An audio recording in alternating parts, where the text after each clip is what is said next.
Ketua Umum Partai Gerindra, Prabowo Subianto meminta kepada pemerintah membebaskan sejumlah tokoh pendukung yang ditahan karena terjerat kasus hukum sebagai syarat rekonsiliasi usai Pilpres 2019, selain mengajukan pemulangan Imam Besar FPI, Habib Rizik Syihab. Hal tersebut disampaikan Sekretaris Jenderal Partai Gerindra Ahmad Muzani melalui akun Instagram fraksi Gerindra, Jumat, 13/11. Tak hanya pemulangan Rizik Syihab, Prabowo juga meminta pemerintah membebaskan sejumlah tokoh pendukung yang ditangkap karena terjerat kasus hukum. Demikian keterangan ketika Pilpres 2019 lalu, sejumlah tokoh pendukung Prabowo diketahui ditetapkan sebagai tersangka dalam sejumlah kasus berbeda. Mereka antara lain mantan Danjen Kopassus Maijen, Purn Sunarko, mantan Kepala Staf Kostrad Kiflan Zen, mantan Kapolda Sofyan Jacob, kemudian Bahtiar Nasir yang ditetapkan sebagai pencucian uang dan Egy Sujana yang dijerat tersangka makar. Kasus-kasus hukum para tokoh tersebut tetap berjalan hingga hari ini, meskipun tak terdengar lagi. Kiflan Zen telah dibawa ke pengadilan. Pensiunan Jenderal Bintang 2 itu didakwa atas kepemilikan senjata api, sempi, ilegal, dan peluru tajam. Sementara kasus Sunarko sudah dilimpahkan Polri ke Kejaksaan. Sedangkan kasus yang menjerat Sofyan Jacob, Bahtiar Nasir, hingga Egy Sujana belum jelas kelanjutannya. Mereka juga sudah ditangguhkan penahanannya. Sebelumnya, Muzani menyebut Prabowo memiliki peran atas kepulangan Rizik ke Indonesia. Ia menyatakan kembalinya Habib Rizik yang sejak 2017 berada di Arab Saudi itu merupakan salah satu syarat dari rekonsiliasi pasca Pilpres 2019. Ya keseluruhan, pemulangan Rizik Syihab bukan hanya itu. Tapi keseluruhan bukan hanya itu. Kemarin kan banyak ditahan ratusan orang. Lagi diproses-proses. Ya segala macam lah ya, ujar Muzani. Muzani mengatakan pertemuan antara Prabowo dan Jokowi yang menjadi langkah awal rekonsiliasi juga harus dilihat sebagai proses islah atau perdamaian. Proses islah, kata Muzani, tak dapat terjadi jika masih terdapat dendam di tengah masyarakat. Ia pun mengingatkan agar proses rekonsiliasi tak menjadi sekadar wacana dan dagangan politik. Rekonsiliasi tidak mungkin terjadi kalau kemudian suasana dan pikiran itu juga terjadi. Suasana itu harus diredakan, harus dikendurkan, sehingga islah itu menjadi sesuatu yang kuat, kata Muzani. Sekretaris Jenderal DPP Gerindra Ahmad Muzani menyatakan Ketua Umum Parpol tersebut, Prabowo Subianto, memiliki peran atas kepulangan Imam Besar FPI Habib Rizik Syihab ke Indonesia. Muzani menyatakan kembalinya Habib Rizik yang sejak 2017 berada di Arab Saudi itu merupakan salah satu syarat dari rekonsiliasi pasca Pilpres 2019. Hal tersebut diungkap lewat akun Instagram fraksi Partai Gerindra yang terverifikasi, Jumat, 13/11. Sekjen DPP Partai Gerindra, Ahmad Muzani, @ahmadmuzani2, membenarkan bahwa pihaknya mengajukan pemulangan pimpinan Front Pembela Islam, FPI, Rizik Syihab ke tanah air sebagai syarat rekonsiliasi pasca Pilpres 2019, demikian keterangan gambar di unggahan Instagram tersebut. Muzani tak membantah saat ditanya apakah Prabowo Subianto telah mengajukan syarat tersebut ke Presiden Joko Widodo, sambung pernyataannya. Bukan hanya pemulangan Habib Rizik, disebutkan Prabowo pun meminta pembebasan sejumlah tokoh pendukungnya yang ditangkap karena terjerat kasus hukum. Ya keseluruhan, pemulangan Habib Rizik Syihab bukan hanya itu. Tapi keseluruhan bukan hanya itu.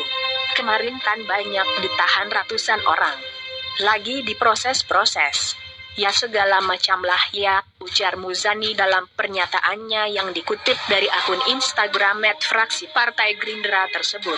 Selain itu, Muzani mengatakan pertemuan antara Prabowo dan Presiden Joko Widodo, Jokowi, sebagai langkah awal rekonsiliasi juga harus dilihat sebagai proses islah atau perdamaian. Proses islah, kata Muzani, tidak dapat terjadi jika masih terdapat dendam di tengah masyarakat. Islah yang sekarang harus dilakukan itu harus meniadakan dendam, harus meniadakan bahwa saya pemenang dan kamu yang kalah. Saya penguasa, kamu yang dikuasai. Saya yang benar, kamu yang salah, sehingga islah itu tidak akan terjadi kalau dendam yang seperti itu masih terjadi, kata Muzani. Rekonsiliasi tidak mungkin terjadi kalau kemudian suasana dan pikiran itu juga terjadi. Suasana itu harus diredakan, harus dikendurkan, sehingga islah itu menjadi sesuatu yang kuat, sambung anggota DPR fraksi Gerindra dari daerah pemilihan Lampung I tersebut. Pengamat politik dari Universitas Al-Azhar Ujang Komarudin menilai, kedatangan Imam Besar Front Pembela Islam, FPI, Habib Rizik Syihab ke Indonesia akan membuat dinamika politik semakin dinamis. Menurut Ujang, Habib Rizik akan memperkuat barisan oposisi rakyat atau oposisi non-parlemen. Rizik itu simbol perlawanan rakyat terhadap pemerintah, kata Ujang kepada wartawan, Jumat, 13 November 2020. Ujang menjelaskan, apabila Habib Rizik bisa melakukan konsolidasi dengan oposisi lain, bakal merepotkan pemerintah saat ini.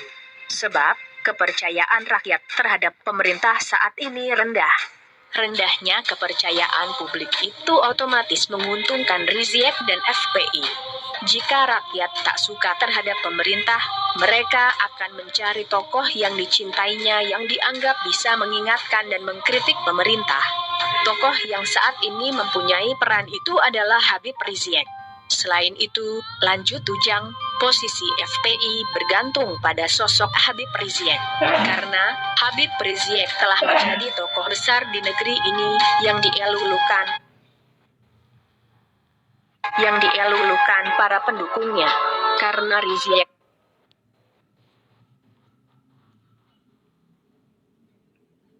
tokoh besar, FPI dengan sendirinya ikut besar tugasnya. Habib Rizik Syihab menghadiri acara Maulid Nabi Muhammad di Tebet, Jakarta Selatan. Setelah itu, ia ceramah di Megamendung, Bogor. Kedatangan Rizik disambut massa sejak di Simpang Gadok, sejak Jumat siang tadi, 13/11. Hal itu dikritisi oleh anggota Komisi IX DPR Rahmat Handoyo yang menyesalkan kegiatan Rizik Syihab sering menimbulkan kerumunan massa. Menurut politisi PDIP itu, kerumunan akibat acara yang dihadiri Imam Besar FPI itu berdampak pada semakin bertambahnya kasus virus corona baru, COVID-19. Ini suasana dan masa pandemi sangat berbahaya dan masih jauh dari kita bisa kendalikan COVID-19, kata Rahmat kepada wartawan, Jumat, 13/11. Rahmat meminta Rizik Syihab menahan diri dari keinginan mengadakan kegiatan yang mengundang banyak orang. Rahmat menegaskan kerumunan yang muncul sangat berbahaya di masa pandemi virus asal kota Wuhan, Cina itu. Menyepelekan pandemi corona dengan mengadakan kegiatan semacam ini sangat berbahaya buat umat. Bila sayang umat, bila ingin membuat umat selamat dari COVID-19, hentikan apapun bentuknya kegiatan yang mengundang atau berdampak kepada berkumpul kerumunan umat, katanya. Rahmat menegaskan, kalau terus kegiatan Rizik Syihab mengundang kerumunan massa, dampaknya akan terjadinya penambahan angka kasus positif COVID-19 di tanah air. Padahal, kata Rahmat, saat ini pemerintah tengah berusaha untuk menekan angka penularan. Kalau terus-menerus adanya kegiatan ini maka sudah pasti bisa mengancam jiwa umat menjadi sumber klaster baru. Tidak ada cara lain selain hentikan segala acara, tandasnya. Sebelumnya saat tiba di Indonesia, ribuan orang menyambut kedatangan Rizik dari Arab Saudi. Massa berkumpul di Bandara Soekarno dan di kediaman Rizik. Bagaimana menurut kalian? Silahkan berkomentar dan jangan lupa di subscribe channel ini untuk mendapatkan berita-berita terbaru.